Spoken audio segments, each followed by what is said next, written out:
Before we start quilting, we need to make sure that our tension is correct in our bobbin tension and our top tension.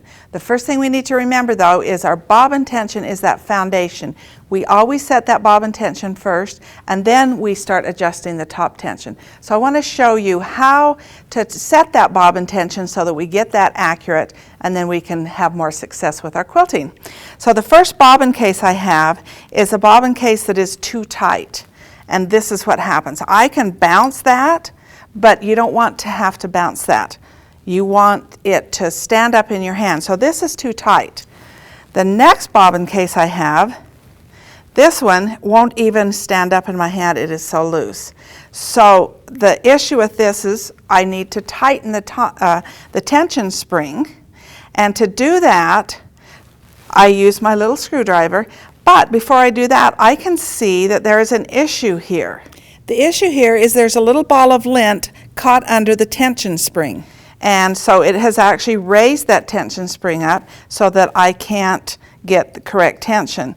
So a couple of ways that I can fix that. I can use a pin and go underneath there. But one of the things that I actually like to do is I actually take a piece of paper and slide it under there. And if it's such a big ball, maybe that won't take it out. And I still may have to use my, my pin because that's a real big piece. Thread, usually a cotton thread is the culprit. So I just want to make sure that that's all cleaned out of there. And now, let's test the tension. It is still too loose. To tighten this so that it's the right tension, you're going to use this screw right here and we're going to turn it to the right. So I did like a tick on a clock, still too loose, so I may have to go to, say, the 6 o'clock position there, so it's straight up and down. I want to try that again. A little bit there. It's got to stand up on your hand. This, depending on the thread you're using, could go a little tighter, but the more delicate thread, this is perfect tension. So it just stands up on my hand. Now I'm ready to start quilting. I want to put this in to the bobbin case and then we'll adjust the top tension to match this. Before I start stitching, I always like to test my thread by just doing the pull test here. And as I pull, I can tell there is no tension there. So this is just a kind of a step that I take to make sure that I've flossed it in between the tension discs. And since I know that it's not flossed, I need to go back up and put it in there. To place this in the tension discs, you want to snap that in. So I've got it right between them. Now I'm going to snap it in. So it went right in there and pull that up. And you can see now, as I pull the thread, that tension spring works. The other, without it being in there, I'm sure it wasn't even bouncing. So that's what we want to see.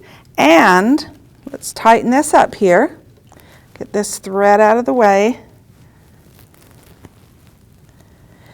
Then I can test this, pull that, and I can feel that it is actually, there is tension right there.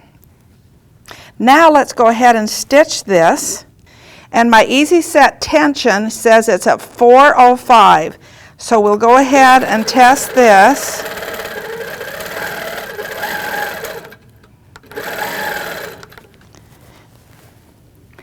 And I can see that my bobbin thread is laying flat. There's some stitches, but it's not defined enough. My top thread looks fine. It looks like, wow, I've got a good stitch there. But my bobbin thread is laying flat. So what this tells me is that my top thread is not working hard enough. It's not pulling that thread up into the fabric. So going to my dial, my tension dial, I'm going to turn this to the right and I'm going to tighten it. Right now it's at 405.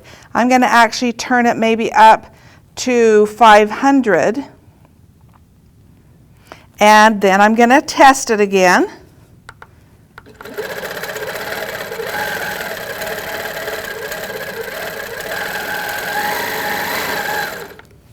Still looks really good on top.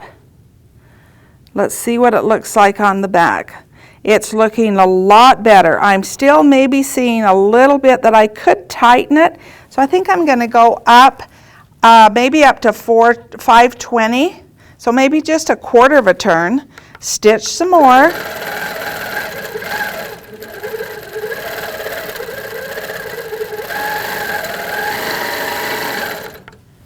Still looks really good on the top, and my bobbin thread is making that defined stitch, so it's looking really nice. Perfect stitch.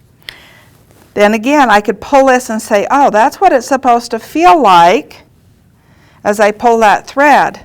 But I do have that number, that 520, that I say I like that tension, so I'll maybe write that down, that this thread that I'm using, the tension is 520 for it, for that thread.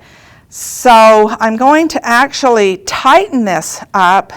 I think I'm going to go all the way up to 800 now. 800 is there's quite a wide spread there between a 520 and 800. So of course that means that I've tightened it a lot, and the top thread's going to be overworking. Let's go over here and let's see how it looks.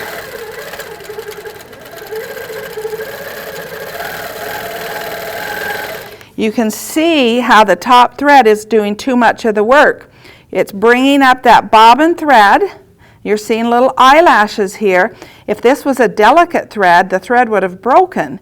But because this is a strong thread, it can handle that, but it doesn't make that good stitch.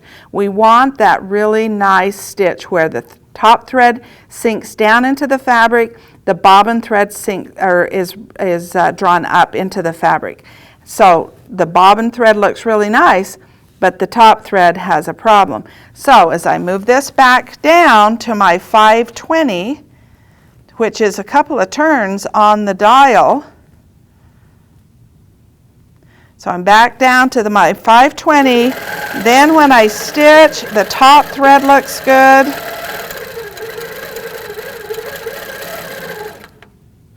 The stitches look really nice. My bobbin thread, the stitches look really nice. I like that tension. I'm ready to start quilting my quilt.